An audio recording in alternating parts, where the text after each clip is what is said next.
Chantella Perera is a trailblazer whose career spans over 150 WNBL games, multiple seasons of AFLW, global sports leadership, and powerful advocacy for women and girls in sport.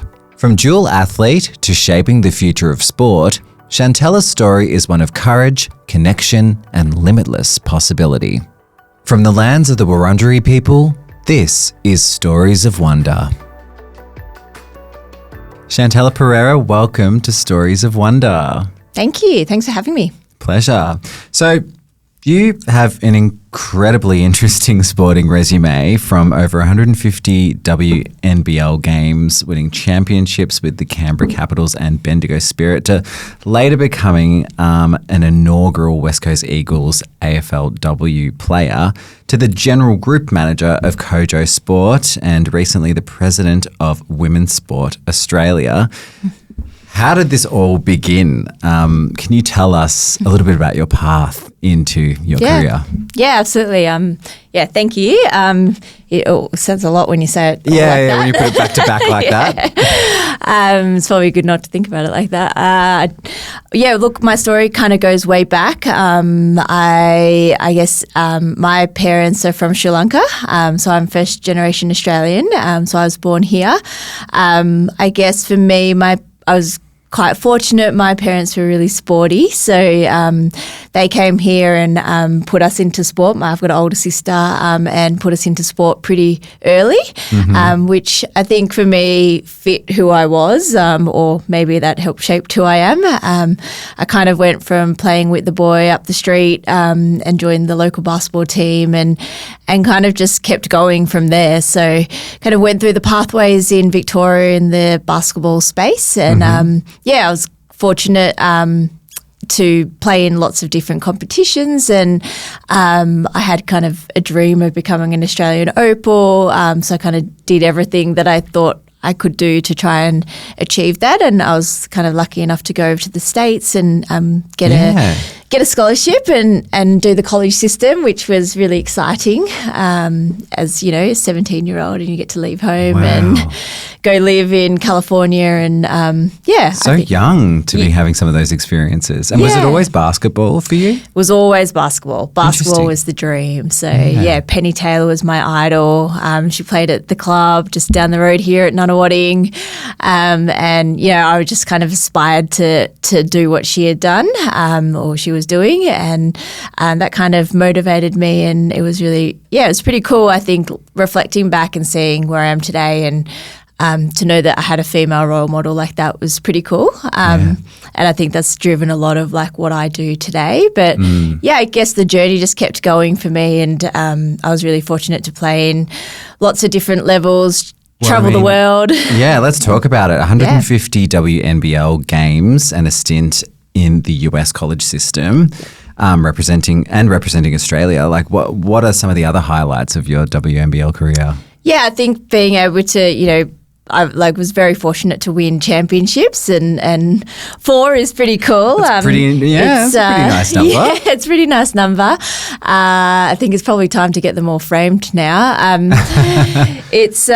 think being able to look back and go, I played 150 games and won 4 championships. I guess the numbers are one thing, but it's probably more now that I've finished is to look back and go, oh, it's actually the friendships. They were the really cool things. And I think now that it's been a little while, and I actually caught up with some girls that I played with during that time, and it just kind of reminded me that it felt like no time had passed, and I think that's good testament to the friendships that I had and all the connection. You spend a lot of time with each other when you're playing sport, which is really cool. And I think really that's, as much as I was very driven and very determined to get to my very best, I probably in hindsight didn't realise how much I enjoyed just the connection and that team camaraderie and all the friendships that I made across those the many teams that I played on, and all those all the years that you spend on the court and I guess off the court with them.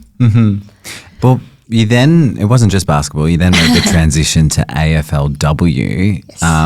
Simply after seeing a poster for a Come and Try with the Box Hill Hawks, which is like down the road from where we are now. This was in 2016. And then after only a few seasons, you were drafted to the West Coast Eagles. I mean, that's pretty impressive. Like, what was that transition from, basketball to AFL like? Yeah, I think looking back, I'm like, gosh, that was crazy. But I think at the time, I kind of reached the end of my basketball kind of journey. And I think being realistic also, like I was like, I'm in my late 20s, the reality of being a female athlete and trying to balance the trying to work, study, play professional sport but not getting paid enough. Like I think that kind of took a toll really on me by that kind of age of being, I guess, on the road a lot. Like basketball's a sport where you kind of not necessarily fixed in one place. So I think, being a professional athlete sounds cool, but it is cool, but it does come with the challenges, and that meant I hadn't really lived in one spot since I was 17. So wow. So I think at the end of the day, I was like, I think I've got all I could from basketball, and it was kind of time to look for what's next, but also time to get a job. So a job that paid, I should say. And so, I had always worked throughout my basketball career. Like I'd always had to work in order to pay the bills. So I started as a grad accountant, which actually led me to Deakin. So I always worked with sponsors of the clubs that I played for, which was helpful because it's quite difficult to get jobs otherwise. Yeah. And when you're in an accounting firm, you need to be either an accountant or studying accounting. So that's where I enrolled at Deakin, and I started my Masters of Professional Accounting. So that was kind of my first step into postgrad, but also just kind of led me into the path of like, what kind of do I want to do in my life while I was doing the dream or trying to attain the dream. So I kind of took those steps through, and I moved into a digital producer role when I left basketball. I was lucky enough to get a maternity cover contract at an agency, which funnily enough is where I still am today. Yep. So the contract role has turned into quite the permanent role. Wow. 12 years later. Yeah. I had it was a good little pivot. I guess alongside that, I probably realised I hadn't completely fulfilled the sporting dreams. Yeah. So did you take a little bit of a break? I kind of just played at a semi-professional level basketball. So NBL 1, which is called now, I played that, which is a bit more like not as intense, I guess. I just saw, so one of our clients was Hawthorn Footy Club at work, and I saw they had the Come and Try, and I was like, wow. No intention of ever doing this professionally, just more I missed having teammates. I missed that connection. Yeah. I missed, I kind of spent my whole life with 10 other girls, always kind of by my side. Yeah. So I think to not have that was really challenging. That would have been a shock, right? Yeah, it was. So I think it was quite, for me, it was more about like, how do I get that community back into my life? And it was more in the intention of like, I just want to kind of find some new friends, have a go at this thing. It was when AFLW was coming into our landscape, becoming more prominent. Obviously, the professional league was coming into, I guess, the everyday world, which was great. Yep. So it was obviously gaining more attention, and I think obviously that from a participation perspective, they were looking for just athletes. Obviously, given women hadn't been allowed to play football, so the talent pool was not as deep, so they had to look at different angles. So I think for me, it was obviously fortunate, like good athlete, can kind of adapt. Never, though, had played football in my life, I'll just say. How interesting, though. You've got this humble little goal of really just wanting to play with teammates, wanting that sense of community. But, all of a sudden you find yourself, in a whole new sport at a, semi-professional or professional kind of level very quickly. Yeah. Yeah, look, I think probably lucky I've just always been well drilled into that life, so nothing was really a shock for me in that space. I think for a lot of other girls that was a big jump because football, amateur football, just definitely didn't have the resources or the structure that I guess I had as an athlete in the basketball system. Like we'd been very used to that and disciplined. So I think that was second nature to me. But what was really difficult was just actually learning to play the sport. Yeah, I was going to say, like, what is the skill-wise, it's a completely different thing, right, between basketball and, like, footy? Yeah, I think, look, innately, I think there's skills that were transferable. I think it's probably a good sport to be able to transfer from. And I was able to I had a good coach and they kind of recognised my talents and put me where it made sense. But having not played footy, being a kid of Sri Lankan parents, obviously like AFL was not a thing to them. Yeah. So my only exposure was really what I saw on TV or around me. So I kind of wasn't your, I guess, stereotypical Aussie kid where we were kicking a footy in the backyard. I played basketball in the backyard, so I'd never really done that. So for me, kicking was really hard. But it's just really interesting, I guess, around learning what your environment is around you and how that really shapes what you do. So I think a lot of these things have been really good. And I kind of say, although that journey, I'd never planned for that, it's been really great for where I am today to be able to have learnt how to do something completely new. And I think probably speaks to who I am. I just kind of like to do things that completely challenge me and keep me on my toes. I think most of my friends would be like, yeah, you just never sit still. Always looking for something to kind of keep going and outside the box. So, it was a whole journey and getting drafted to the W was incredible. A whole different chapter. Like I think playing VFL is one thing and then going into the W over in Perth, completely across the other side of the country. And was it ever like a consideration in your mind not to do that? Were you sure that that's what you wanted to do?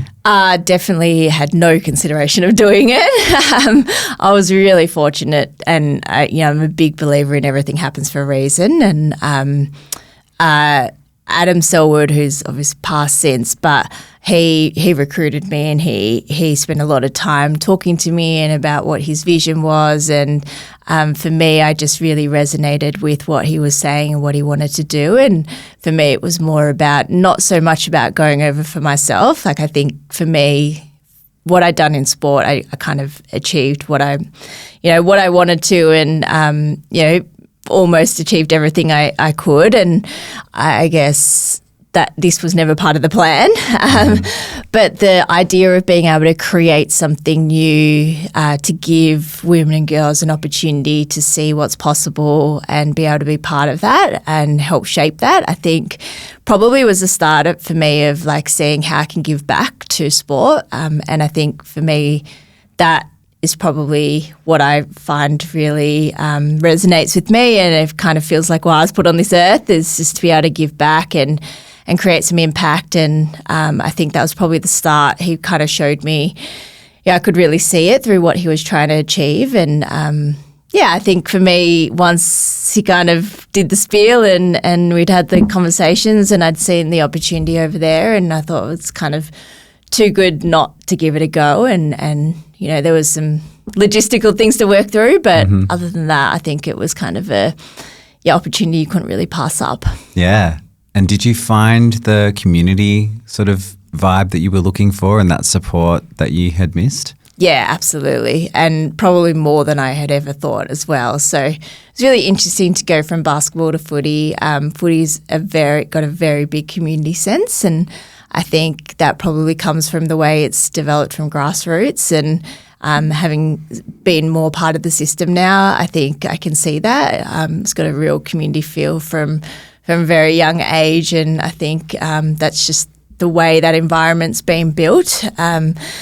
And I guess, I was really lucky to also just have such a good group of girls, both at Box Hill, Hawthorn, and then at West Coast. And some of my my best mates now are from both of those clubs. And I think, again, like everything happens for a reason, but I think I was brought together with those people and we all kind of had a similar mentality. And I think given where the sport was for women, a lot of us were trying to do the same thing, I think, and just make it something that we knew it could all be. And I think what it symbolised for women's sport was just really important to all of us. So I think we were able to really bond and connect over that, and we're all pretty passionate about making that happen. Mm-hmm. Talk to me a little bit about your experience as an elite athlete in Australia specifically. I guess, what's that been like for you? Yeah, I think, again, that whole footy journey was really interesting, and I think given what I do today, it's been really great to have had both of those experiences because they were completely different. So obviously played basketball for a majority of my life, and it was a struggle, like, to be quite honest, like the resources and the facilities and the I guess the things that get put into that system at the time I went through compared to what I received at both VFL and AFL level was night and day. Like I guess, having played at Australian junior levels and then playing in the AFLW, and WNBL, which is the equivalent of AFLW, it just doesn't compare.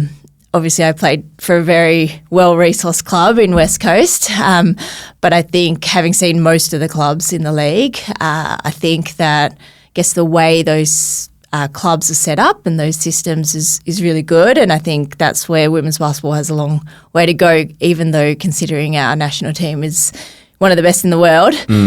But that's just a small snippet of like what women's sport is, and I think it's really interesting to see, basketball's still a top tier sport. So I kind of hate to think, and I do hear many stories now in where I'm at and who I connect with around what your tier 2, 3 sports are like, and it's so different for them, and it's so much more of a challenge. At the end of the day, anybody playing elite sport should be able to just concentrate on their sport, and you shouldn't really have to worry about the other things. And the reality is we're just such a long way off that. And I guess my experience is, I was self-disciplined. I was very motivated, and not to say other people aren't, but I think that's probably what got me to where I was. And I was, also very fortunate to have my parents that could fund a lot of what I did and support me financially. And I think all of those things contributed to how I was able to become an elite athlete and stay an elite athlete. I think the reality is that our system in Australia is not set up for that, not in its entirety. There's obviously certain places and levels that it is, but I think as a whole we've still got a long way to go. So I think being able to be an elite athlete, I think we probably need to redefine what that is, because I think you have elite talents and where you're playing, but how we support the elite pathway probably still has a bit to go. Yeah, interesting what you say there about becoming an elite athlete versus staying an elite athlete. Very interesting. You've spoken in the past about using sport as a way to fit in. What was it like navigating your personal culture, really, and identity as a young woman in sport in this country? Yeah, I probably didn't think much of it while I was playing. I think the reality was I think looking back, I was pretty naive, and I lived in a bubble of just I want to be the best, and that's all I'm going to concentrate on, and I probably was pretty blocked from thinking about anything outside of that. I think now that I look back and I go, okay, actually, even to this day, I am completely in the minority. If I look around and I go, I don't even know if there has been or if there are other Sri Lankan women who have played in the WNBL or the AFLW. If any, there's probably only a couple. And so for me, I kind of look back and go, I was probably playing a role that I didn't even know I was playing. And what's really important to me now is I realise, for me, as I said before, I was just so determined. Nothing was really going to stop me from doing what I wanted to do. Yeah. But I can really see how other people have a different approach, and I can see why being a visible person and having a role model for someone you can resonate with or be able to understand from is really important. And because I look back now and I look around today and I go, why don't we have more representation of a demographic and a culture that is so prevalent in Australian society? Totally. And such an important part. It's what makes Australia so great. I think having a multicultural place is what makes us so unique, and we are, such an inclusive society in many aspects, not all, but many. But I think, when we are, that's what makes us wonderful. And that's what we all love about being Victorian, Australian, all of those things. And I kind of look at sport, and the reality is if you look at basketball and AFL, those two sports are not well represented. They're not representative of our culture, and it doesn't represent the diversity that makes up our everyday. And so it's not a true representation of Australia, in my opinion. And I think, for one, that's going to impact the growth of sport. So I think it's a poor business decision at the end of the day if you're not going to talk to those people, because that's where the growth is going to come from. But also, sport for me is a vehicle to connect, and I talked about connection and how that's so important, but I think that's a similar reason for many people. So whether you're watching sport or whether you're playing sport, a lot of people do that or engage with sport because it brings people together. Yeah. And I think for me, not being representative of what our society is, that's a problem, because then we are being exclusive. Yeah. And I think, looking back, I probably wish I had a little bit more awareness to use my platform and where I was to be able to talk more about it. But I guess the good thing is I've realised now, and I'm pretty vocal about it because I think it's really important for us to talk about it. And you did it. Like, someone sort of needs to go first. Someone needs to, be one of the early people to do something. And, now that you've done it, other people can also see it and know that they can be it, I guess, as they say. More recently, you've spoken about experiencing racism while with your daughter and how you made a conscious shift to learn more about your own cultural background. Has this changed how you see yourself or your own identity? You kind of spoke a little bit about it at the end of there in regards to sport, but just more broadly. Yeah, definitely. I think that was my eye-opener. I think, as I said before, I probably lived in a little bit of a bubble and just really head down. And I think hearing that comment made at me that day probably made me realise that I probably hadn't heard a lot of the comments that had been said. Because I think I'd be naive to think there was never another comment made in my entire life, given how many people I've been in front of and played in front of.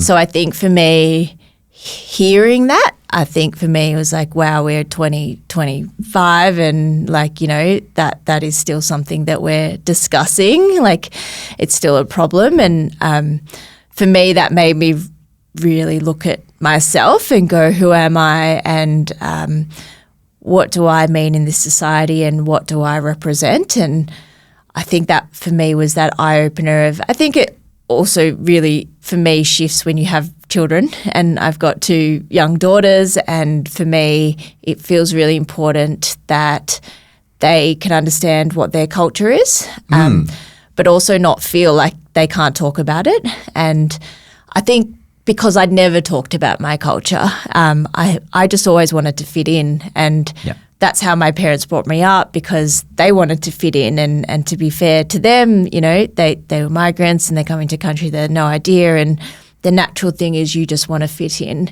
because they came here for a better life, and naturally that's what we took on as their kids, and that's that's a common migrant attitude, and it's a common attitude for anybody when they want to become part of something else.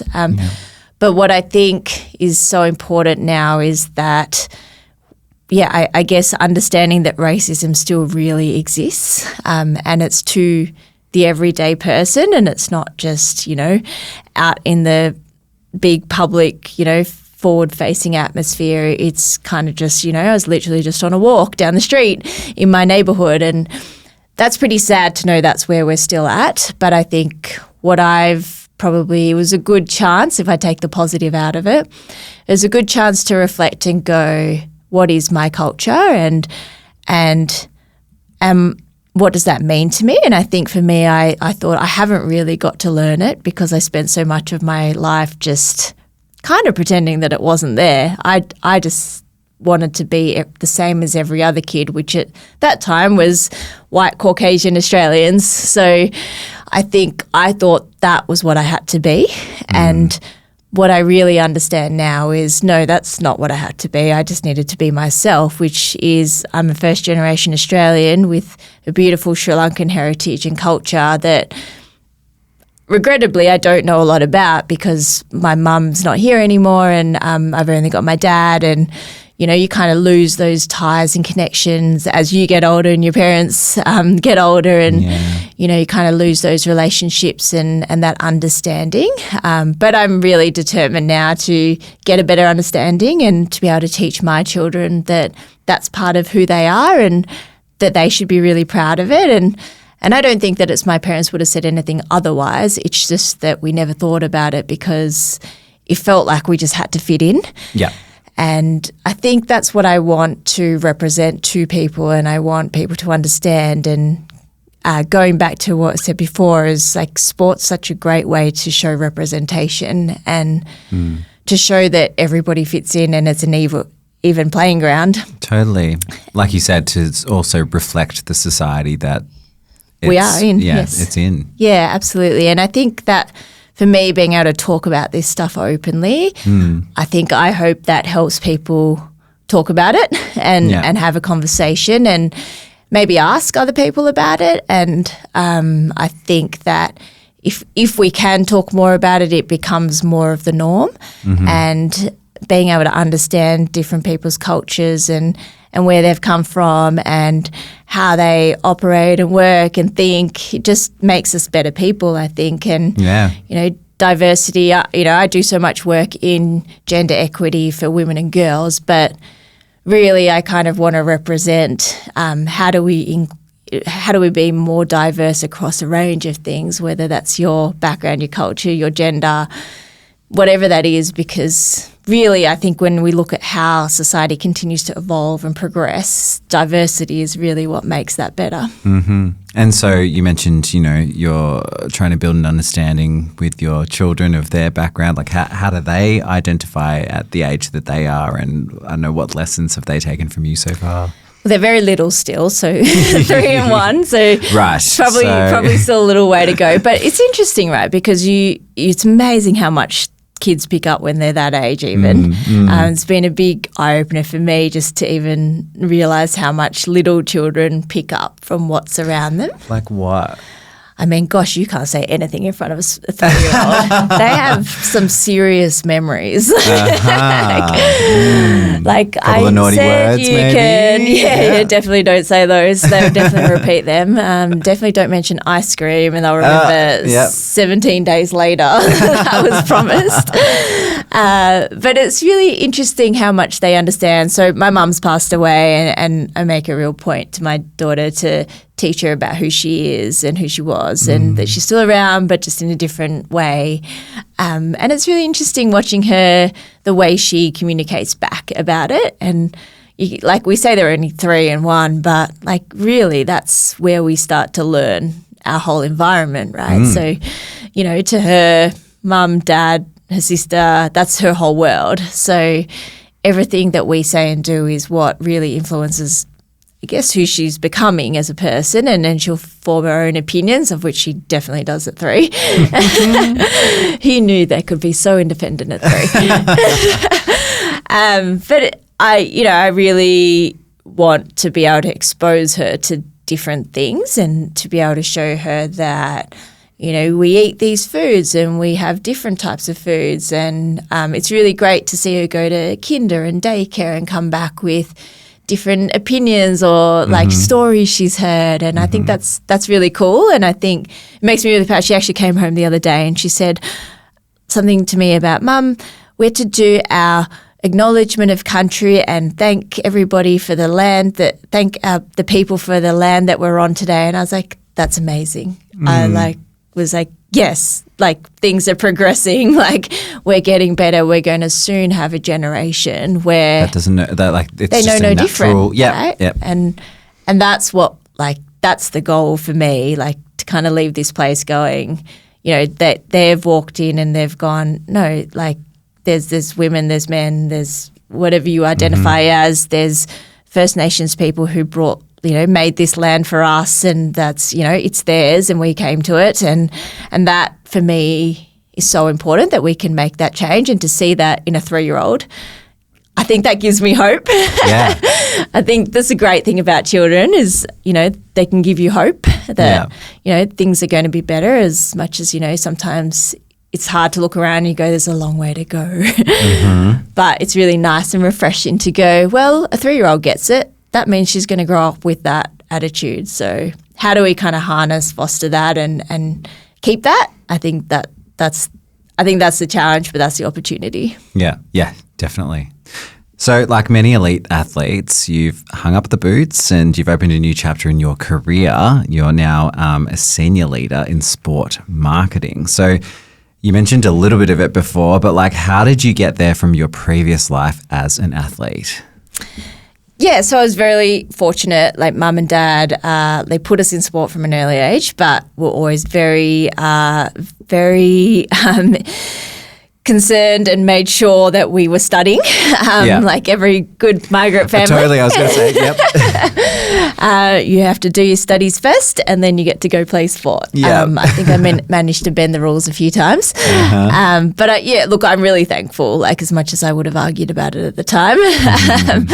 I'm really thankful that I got my education and studied and really gained those skills and to really set myself up. And I think the reality is, when I said I kind of stopped basketball because I thought I needed to go into the corporate world, it was because I thought I was behind, but I think in reality I wasn't. I just didn't understand that those skills that I learnt by playing sport were really transferable. And I think that's probably something we really underestimate at the moment. What's an example of that? Like, what kind of skills are you talking about there? Look, I think as an athlete, you learn so many things. Like, you are so disciplined. Yep. I think you're disciplined, you're structured, you're motivated, you're committed, you're very resilient, you've got a lot of determination and you have to have a lot of courage. So I think a lot of those attributes are things that you have to really work towards, and you do them innately as an athlete, I think. I think obviously everyone has different levels of that, but I think in order to be any kind of athlete, I think you have to have those skills as a base, and I think what you would see is that's a pretty common thread amongst them all. And then taking those into, I guess, the office corporate world, I think they've been really important. And then if you layer on things like leadership and decision making and negotiating, like they're all things you actually do on the field, on the court. It just looks different, but that's no different to, like, you know, I'm sure an engineer has to make decisions and that looks different to a lawyer or a doctor. So it's weird that we look at it that way, and that doesn't seem weird. But then, you know, I think we haven't probably gone, but athletes make decisions on the field. You know, they've got to, you know, sometimes decide what's going to win a game, and that could be like, you know, a season. And that is such a transferable skill. And I think what I really liked about going into, I guess, the role I'm in now is trying to build teams, and I love seeing athletes come into the business. Like, I think they just innately have those characteristics, and I'd hire them any day of the week. Yeah, interesting. So you're fostering this kind of, like, you know, stream of seeing the value in those skills, like seeing the potential in transferable skills. Yeah, I think there's a really important, you know, conversation for us to have. You know, Australia is so big on sport and so many people play it, and we have so many elite professional athletes. And one big thing is, like, how do we help people transition?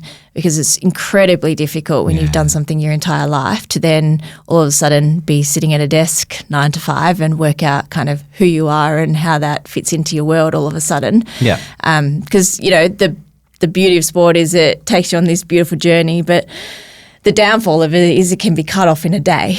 And that's really hard for so many people. And I mean, you can have the best career, but the day you choose to retire, you still the very next day got to work out what you do next. And I don't think we quite have enough things in place, and I'd say globally, it's just something we haven't quite worked out as a society, is how do we help athletes transition into their next chapter. And I think more and more with the diversity of work and jobs that people have, it makes it easier. But yeah, look, if I can encourage people to look at athletes and see that they have transferable skills, and maybe the resume looks a little bit different from, you know, your traditional resume, I think there's something really interesting about that. And there's a lot of skills there that I just don't think you naturally or you inherently get in people who haven't been athletes. Yeah, it's a really good point. Well, talk to me about Deakin then. Where does Deakin come into the picture? What did you study, and what was your experience like? Yeah, so when I was in Canberra, I joined a accountancy firm, and that's when I realised I needed to study something else in order to stay in there. So I looked for a course in accounting, and I found Deakin, and it felt like the right place for me. And I think also maybe seeing, you know, the sports side of Deakin as well. Like it felt probably like the right cultural vibe for me. So it was probably like the right fit. But yeah, being Canberra, I at that time was studying remotely or online. So I ended up doing a Master of Professional Accounting. I realised that maybe wasn't where my strengths lied. And so I coupled it into a marketing degree as well. So, that was probably where I realised that was probably where my skill sets and interests lied. What was it about marketing? I think deep down I'm a creative person, and I think I just like to think outside the box. Not that you can't do that in accounting, but it probably... it's a literal spreadsheet. You can think outside the cell maybe, but not outside the spreadsheet. Yeah, I wanted a bit more of a box to think out of than a cell. A bigger box, a bigger box. So, I think there was something that I really liked about that. But it's probably... I think there was huge value in that I worked while I studied, and I had landed a job just as a receptionist doing like bookkeeping for a point of sale company, and I was just able to help a little bit with their marketing, and I really got to understand what that looked like in reality. And I think when you're studying something and kind of can see it in real life as well, it was really great to have the two to work together and kind of keep working on like what I wanted to do. And then I moved into a web agency and learned to be a digital producer, and that kind of kept progressing. I then worked in like digital advertising, and then landed at KOJO, which is where I am now, and that's a full service creative agency. We specialise in sport and experiences, and it for me has kind of been a nice blend of all of my skill sets and background that I've kind of learnt. I think the beauty of studying, and I was really fortunate to have a great education, both through my schooling years into uni. I studied in the US, so I got a really diverse perspective there, and then to come here and have my postgraduate studies here, I think for me I got a really nice blend of different academics, and I think for me it's just really set me up with my foundations. But I think when you couple that with real life experience, and I look at what students get today and in how much exposure they get to, what that looks like in their real life, I think that's really helpful. And I think kind of look back and I'm like, I wish all these things were there when I was going through school. But it's been really nice to see that, and it's kind of nice to look back and be able to give back. So did you do any work integrated learning when you were at Deakin, or was it more, it sounds like it was the other way around, where you were at places and then doing the degree allowed you to sort of keep working there or whatever? Yeah, I think that was the beauty of being why I chose the course in the university, is because I wanted to be able to continue to play, and as you can see, it's a pretty full load when you're trying to work and play professionally, which is essentially a full-time job, a part-time job, and then you're trying to study on top of it. And for me, I really needed something that was really flexible. And what I loved about Deakin was we were working in trimesters, which was really helpful for me. Just the way the seasons go as well, because just needing something to fit into that was really helpful. So sometimes when I was in a really heavy season, I'd dial back down my units, and then when things were a bit lighter, I could dial up my studying. And so for me, that was a really big part of why I wanted a flexible environment to study, because it's just not a consistent life from my other worlds. And I think being able to have something that fit in well with my world was really helpful for me. Did you feel supported while you were studying? Did you have support from lecturers? Did you get to talk to other classmates? It can be, a bit weird online sometimes. Yeah, absolutely. And I think it was probably like pre this whole online world, I guess, back when I was studying. So it was probably, slightly ahead of the times really. But yeah, I found it really good. Like I was studying in Canberra and you'd be able to connect with people all over, and that was really cool. And I think, especially back then, right, like online like connection was just very different. So I imagine it's even better these days. But just being able to be connected with other people who are doing what you're doing, and I think just being able to move in those spaces and have the support and everything you need just at your fingertips is really helpful. And did the degree, you were already kind of working in some of these fields, but did it open any doors for you when you wanted to kind of step into marketing more broadly? Yeah, I think really just it helped me with my, as I said, my foundations and just understanding. I think also being able to do both degrees was really great. As much as I say I didn't love the accounting side, I continued and I finished it because it was really helpful. I think now that in my role that I'm in now, I think being able to have a financial background has been really helpful, and to be able to have those skills is really important. And I think you don't really probably realise it sometimes till after. And then the marketing side obviously gave me great visibility into what the options are and what the different disciplines are, and like marketing is such a broad term these days, and to be able to see all the different areas and give me a taste of what all those are was really cool.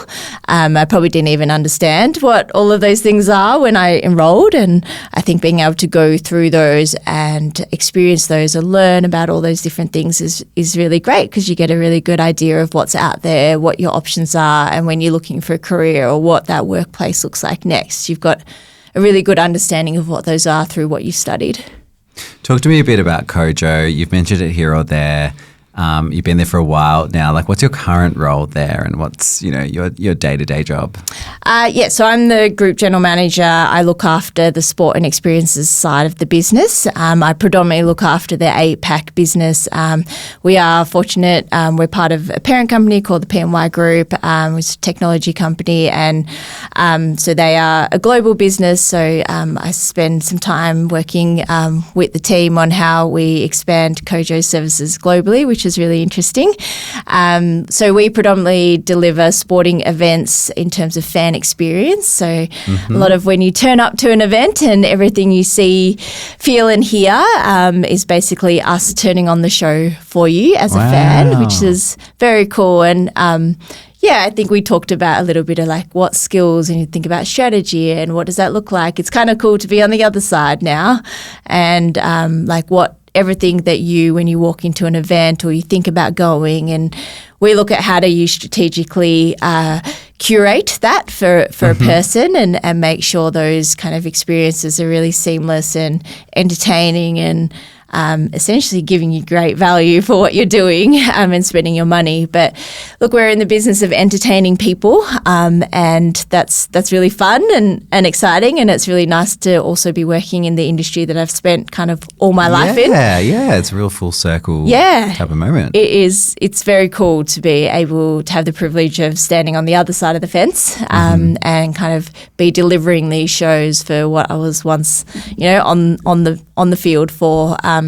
but yeah, very, very lucky to work on some of the most, the major events that go through Australia. Well, yeah, list some out. What have you been doing? Look, I think I'll start with my favourite, which was the ICC T20 Women's World Cup in 2020, which would have been the last major event before COVID hit. Yeah. And obviously being such a big advocate of women's sport, to have nearly 90,000 people at the MCG, to see Australia play and win the World Cup, which, was a record, and just have like an incredible audience that was so engaged and so entertained and so happy. For me, like I remember sitting on the side of the field just looking up and going, I actually wasn't sure I'd ever see this in my lifetime.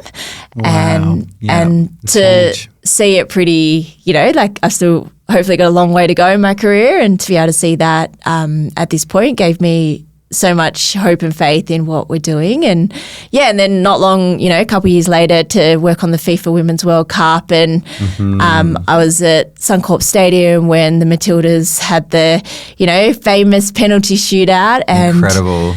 Yeah, look, I can still kind of remember every moment of where I was standing and watching the people around me. And I think that's what brings me so much joy, is to be able to see people so engaged in something. And if I take a full circle back to kind of where we started, of I've loved sport because of the connection, and standing there that day in that crowd, watching the dad with his son there, so engrossed in this game, and watching the media talk about it for days to come. For me, that is the true value of what sport brings. And I think for me to be able to work in this field and have a job, which is, I feel so fortunate to be able to bring these experiences to life. It's really amazing. So World Cups. So go from, really major events in World Cups to, AFL games to we're just about to deliver the women's test over at the WACA, to, smaller things but not insignificant and still really important. All sorts of sports across the world, which is very cool. And incredible. Lots of team members and lots of people to manage, but really great group of people that work at the company. And we're looking at how we continue to evolve things and what's the future of sport, and being able to use those skills, like you asked me about what I learned here. And I think one thing you learn when you're studying and being able to be able to be exposed to things through great university like Deakin around innovation and what's out there, I think that's super interesting. The reality is we work in a world that is so evolving and ever changing, and sports completely on that trend, and the industry I work in is you always have to be looking at what's next, and how do we do something different, how do we make sure your experience day to day is always more engaging, fans always want more. And so it's pretty cool to be able to always look at what are the things out there that we can do to make that better and more entertaining, and be really creative at the end of the day about what that looks like. Yeah, an amazing job you have. That's so cool. Very lucky. And talk to me a little bit about Women's Sport Australia. Yeah, so as you can tell, I'm very passionate about women and girls in sport. What? I've really got the agenda wrong if you haven't got that by now. Look, for me, I've joined this organisation a couple of years ago. We're a volunteering board, but we do a lot of great work, and the people before me have done an amazing job in establishing this organisation as the peak advocacy body for women and girls in Australia. And look, our mantra is to bring gender equity for women and girls in sport. And look, there's still a long way to go, but what our pathway is how can we be a really great advocacy body? How can we help connect people who are doing amazing things? And how can we bring visibility to light on what women and girls in sport are doing? So it's tricky, as people who are on boards or volunteer organisations know. It's hard to fit it all in, because you're essentially got to do a day job and then work on what this looks like. But look, we've got a great group of people. We've got a lot of people who support us. It's always hard because you've got to find funding to keep it going, which is always a challenge. But I think being able to be, in networks and talk about these things is really helpful. And look, at the end of the day, we just want to try and make things better so that, the little girl who I once was gets a different opportunity. I'm very grateful for the life and journey that I've had, but I think it could be very different. And I think the reality is I'm very grateful, but I will not be content that I had that life. I should, if another girl goes through that, they should have a different outcome to how that looks, both financially and from a support perspective. Because the reality is, at the end of the day, a male equivalent to me is in a far better position financially than I am. Yep. And that's the reality. And you know, my goal and the reason why I spend a lot of my time trying to make this happen is because that's not fair. And we kind of very directly need to say that is there's no reason why a young boy and a young girl should, on exactly the same journey, should end up at different financial positions at the end of it.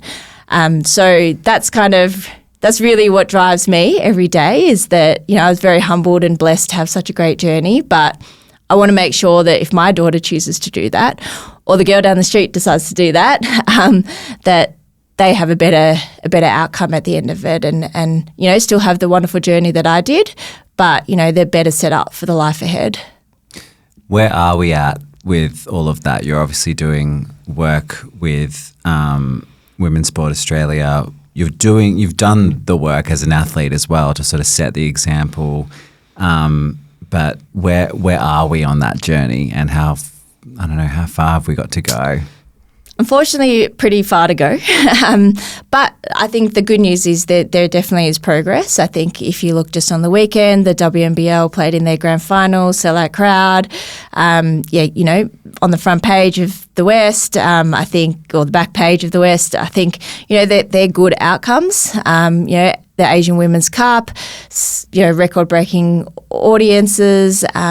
So definitely there's progress, but is the progress matched with where we need to get to? And that's probably where we're falling short. So I think definitely in Australia, if you look globally, I think that there's significant progress in women's sport. I think you see a lot of investment, you see a lot of brands getting behind women's sport, and I think probably where I feel in Australia, especially, we're falling behind is we haven't seen that. So we obviously saw the Tillies do really well at the FIFA Women's World Cup, and we got great traction for the first time ever, probably in Australia.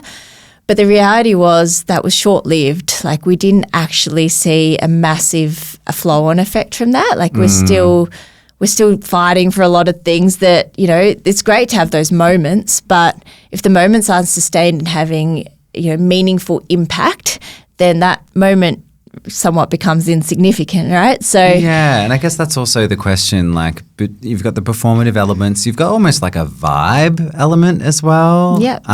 Versus like long-term impact on change that's in line with where we want to go. Like, how proportionate is all of that at the moment? Yeah, look, I think, and you're exactly right. Things, there are lots of things that's going to impact long-term change, and I think things like the Tilly effect is really helpful. What we need those moments to become more of a continued thing. So we love the moments. They're great. They help. Yep. They help break the trends. They help get cut through. They help make people aware. But the moments need to be actual things that happen as a consistent. That should be normal for us. Right? It should be something we just expect, because that's what happens in men's sport. You know, that's just normal. We talk about the great performance, but we wouldn't talk about the fact that there were 40,000 people there. So the narrative needs to change. So we need to be talking about the right things, and that comes with good and bad things. And that's how women's sport needs to progress. But we need that to be continuous so that we can get brand investment, media investment, and we can get those things that encourage and help long-term change. We also need a national sports strategy for women and girls. So, you know, there's multiple things that go into it. I'm a firm believer that we definitely need government support and vision to help change that systemically, because it starts from the roots. But that's long-term change that needs to happen.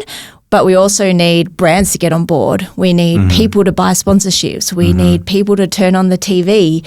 We need people to read the articles. So there's so many things that go into this, and people ask me all the time, like, well, I really like women's sport. How do I help? And it's like, you can just help by turning the TV on. Like, you don't actually need to do a lot. Like, we don't need to go and change the world. Yeah, like we all would love to do that. Like, I'd love to do that too, but that's what I'm trying to do. But all you have to do is just buy a membership. You support your team, just go buy a membership to the women's team. Go to a game. Like, it's actually really small things that we can take action on to make this change and actually influence that long-term change. And I think sometimes we think about it too large and we go, oh, it's all this stuff that needs to happen. Yeah. But really, we can all influence it, and it'll all help change behaviours in our society, and that will lead to the bigger long-term change that we're all after. Yeah. Good tips, good lesson. You're someone who's played elite sport, you've studied at Deakin, you built a global career, and you've found pride in your identity.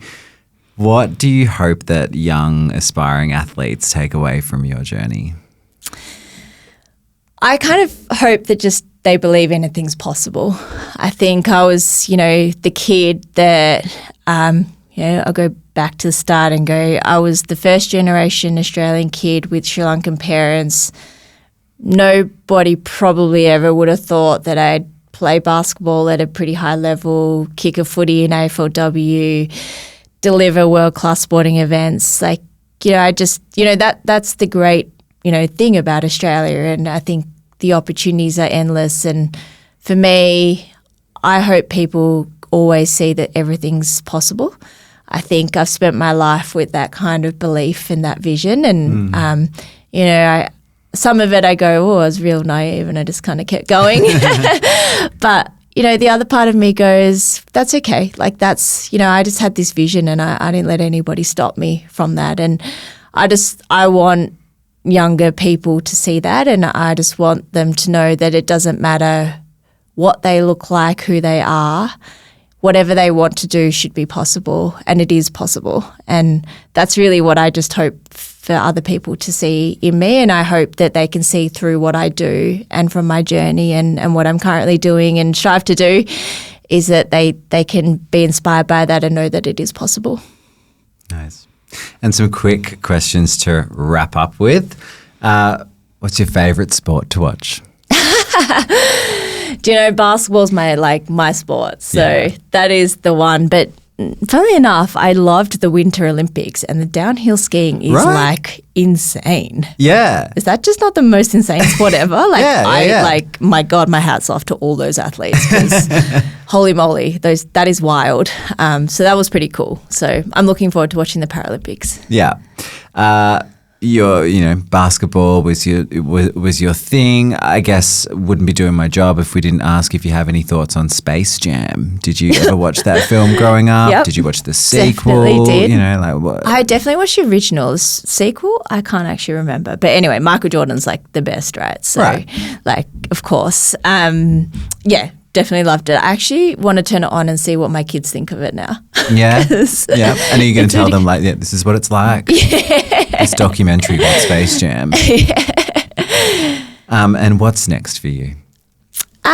Look, for me, it's just how do I continue to change the game for women and girls in sport? I just am so passionate about it. And I think for me, I've really honed in on how do I make impact, and I think I've got 2 kids, and it really changes your perspective. And I feel like career-wise, I am very fortunate to be in a great position, and I'm always looking for that next challenge. And I really want what I do and where I spend my time to be about impact, and how that purpose-led work and thinking, that's really what kind of gets me up every day, and know that I'm making some change for other people around me and for the world my kids live in.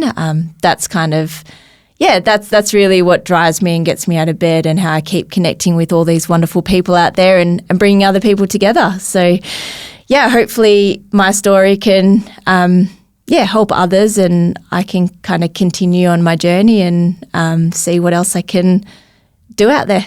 I think it'll definitely help others. Well, Chantella Perera, thank you so much for coming on Stories of Wonder. Thank you so much for having me. That's it for this episode of Stories of Wonder.